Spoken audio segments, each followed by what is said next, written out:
तो नमस्कार दोस्तों, आज हम लोग बात करने वाले हैं कितने सेविंग बैंक अकाउंट है जो आपको कितना परसेंट इंटरेस्ट रेट देती है आपके सेविंग बैंक के अकाउंट पर। क्योंकि पता होगा कि एक होता है करेंट अकाउंट, एक होता है सेविंग अकाउंट। करेंट अकाउंट वैसे अकाउंट को बोलते हैं जो बिजनेसमैन खोलते हैं, उसमें इंटरेस्ट रेट नहीं मिलता है, न के बराबर मिलता ही नहीं है। और एक होता है सेविंग बैंक अकाउंट जो स्टूडेंट लोग के लिए ज़्यादातर फेमस रहता है, और इसमें चाहे तो कोई भी लोग अपना अकाउंट खुलवा सकते हैं। इसमें थोड़ा बहुत आपको इंटरेस्ट रेट देती है। तो आज के वीडियो में हम लोग जानेंगे इसके बारे में कि आखिर कितना आपको इंटरेस्ट रेट देती है और किस बैंक में आपका खाता खोलने से आपको बेनिफिट होगा। ये सभी बातें हम लोग यहाँ पर आज करने वाले हैं। और मिनिमम बैलेंस कितना चाहिए, इससे पहले वाले वीडियो मैंने बताया था किस बैंक में आप अपना एफडी करवाए, मतलब फिक्स डिपॉजिट करवाए 1 लाख रुपए का, जो सबसे अधिक साल के लास्ट में रिटर्न दे।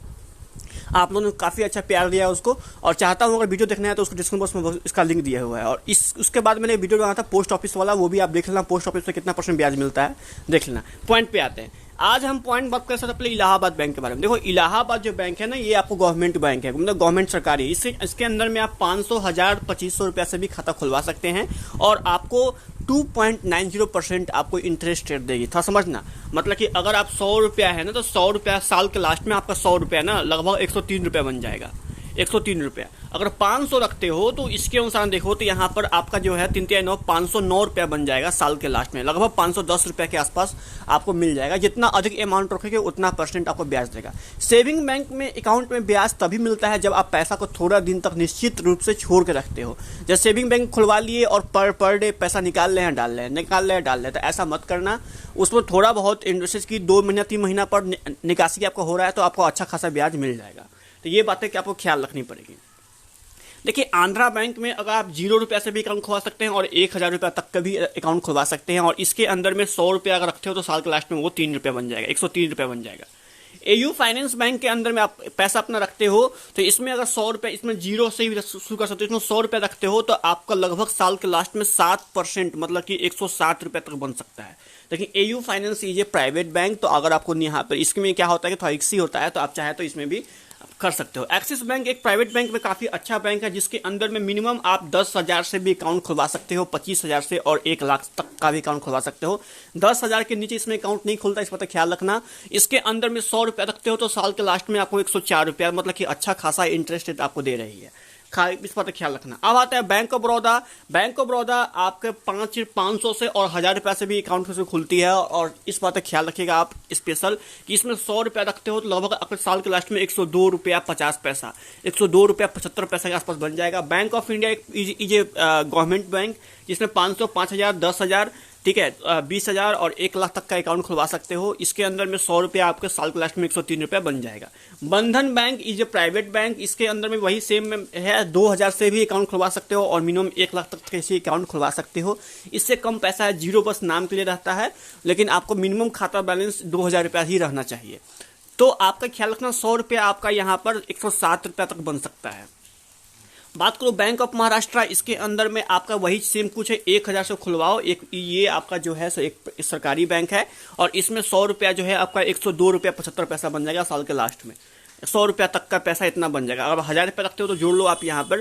तो 1000 रुपया रखने का मतलब ये हुआ कि आपका 2 पंचे 10 और फिर यहाँ 10, 1000 रुपया साल के लास्ट में लगभग आपका यहाँ पर 1025 रुपये के आसपास यहाँ बन जाएगा। केनरा बैंक ये आपको प्राइवेट, ये सरकारी बैंक है, इसके अंदर में 500, 1000 से खुलवा लो। इसके अंदर वही सेम कंडीशन है कि 100 रुपया आपका 3 रुपया 20 पैसा तक बन सकता है। सेंट्रल बैंक ऑफ इंडिया भी वही है, 50 रुपया से भी अकाउंट खुलता है, और वही सेम कंडीशन जो कि आपको केनरा बैंक में है।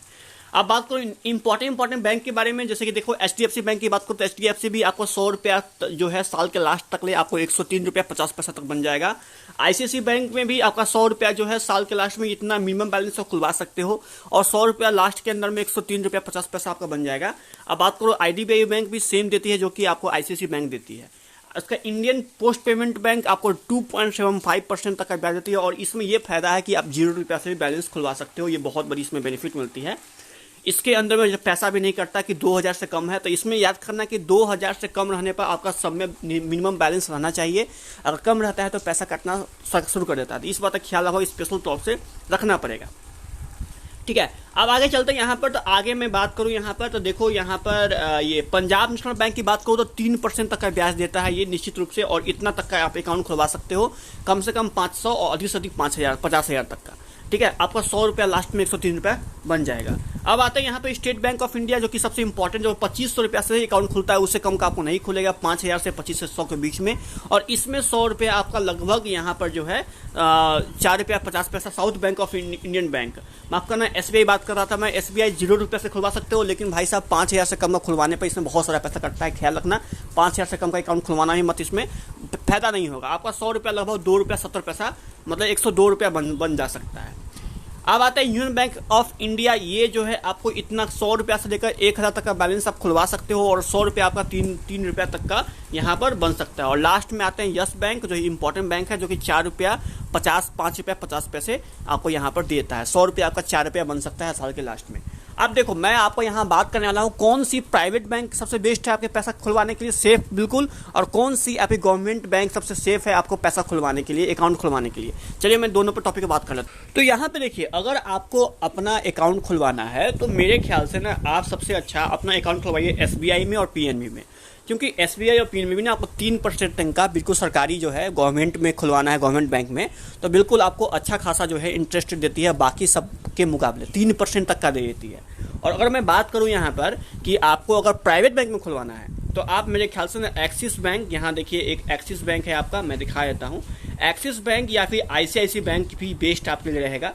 ये देखिए यहाँ पे आ गया ICICI बैंक, जो कि लगभग 3.5% का ब्याज दे रही है, जो कि बिल्कुल सेफ वे में रहता है, इनका पैसा कहीं नहीं जाता है, बाकी सब बैंक का पैसा थोड़ा सा इधर उधर होने का यहाँ पर जो है सो डिनोटेड रहता है। तो आप चाहे तो एक्सिस बैंक खुलवा सकते हो या फिर ICICI बैंक में भी आप अपना अकाउंट खुलवा सकते हो, वो आपके ऊपर डिपेंड करता है। यहाँ 4% तक का ब्याज देती है।